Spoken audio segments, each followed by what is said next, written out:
The theater was where audiences gathered to watch plays. They were the highest form of art in Greece, and people saw theater as a symbol of complete harmony between the mortal world and the divine. Theater is not just part of geek culture, but was a major part of Greek culture. In Athens, comedies and dramas originated from the dancing and singing performed by members of the cult of Dionysus. Between 536 and 533 BCE, theater's burgeoning importance in Athens was demonstrated when the responsibility of organizing tragedies was entrusted to the archon, the highest-ranking magistrate in the city. From then on, theater grew rapidly in popularity, and soon, a permanent space for performing and watching plays was built on the slope of the Acropolis. During the 5th century BCE, theater became intertwined with Athens' democracy. It often functioned as an echo chamber for political ideas, and in some cases, it could even influence public opinion. As a result, in the 4th century BCE, Plato coined the term theatrocracy to describe his city's politics. Subscribe to my channel, bro. Thank you.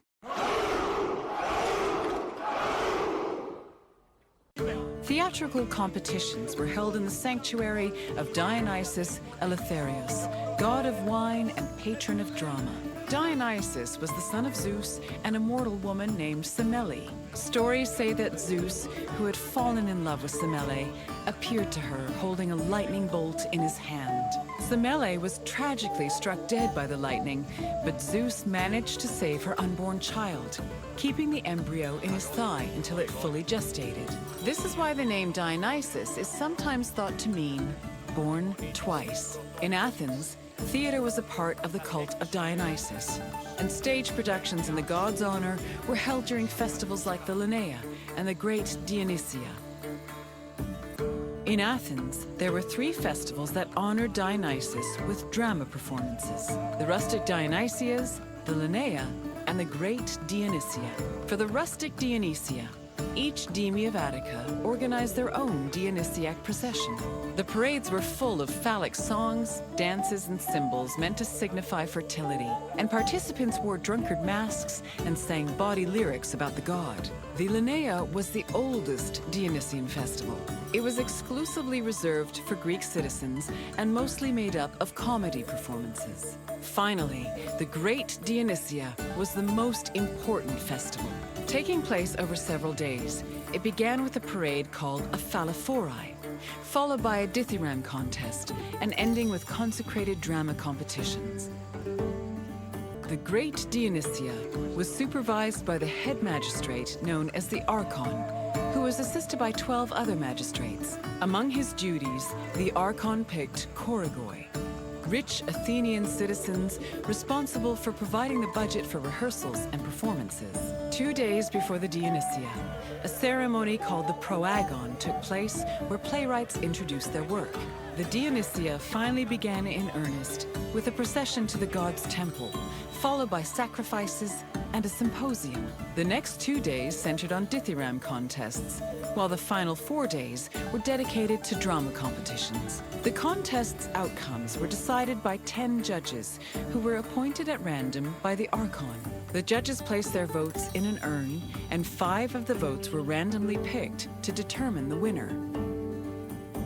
All Athenian stage actors were male, regardless of whether they were playing men or women. Tragedies originally featured only 1 actor performing alongside a chorus, eventually reaching a maximum of 4. Adding more roles opened up the opportunity for dramatic dialogue. During performances, they prepared themselves in the skene, a building that served as a backstage area before emerging onto the proskenion, or stage. The skene could be painted to represent backdrops like palaces, temples, and tombs. Its roof was reserved for appearances by the gods. These gods could be moved around with a crane called a mechane, which produced spectacular visual effects. On stage, actors wore masks and elaborate costumes. For tragedies, they were adorned with magnificent clothes, while for comedies, actors playing male characters wore hugely exaggerated phalluses, probably to maximize the laughs. The centerpiece of the theater was the orchestra, or dancing place. It was a large, circular area that hosted choral performances, religious rites, and presumably, acting. Choruses were composed of men wearing masks and costumes. Any Athenian citizen could be choratai, as long as they were selected by the chorus director. Chorus members also served as the equivalent of a curtain, as their entrance and exit marked the beginning and end of the play. New costumes and masks were produced for the chorus for every new play, and they were often just as impressive and elaborate as the performances. For example, Aristophanes' comedies feature the chorus dressing as wasps, frogs, birds, clouds, and islands. One of his plays, The Knights, even had men riding other men dressed as horses. Athens' Theatron, or performance space, could seat up to 17,000 people, nearly a tenth of the population of Attica. Its excellent acoustics made it ideal for drama, but it was also sometimes used for political meetings and parades. The theater was accessible to everybody. This did not mean that seating was free, though. The first rows were normally where priests and public officials sat, while the central part of the auditorium was reserved for ambassadors and guests of honor. There is also evidence that men and women sat separately. In general, theater audiences were emotional and noisy. During performances, they would shout, curse, and throw things depending on their mood, and their reactions were just as much a part of the experience as the acting.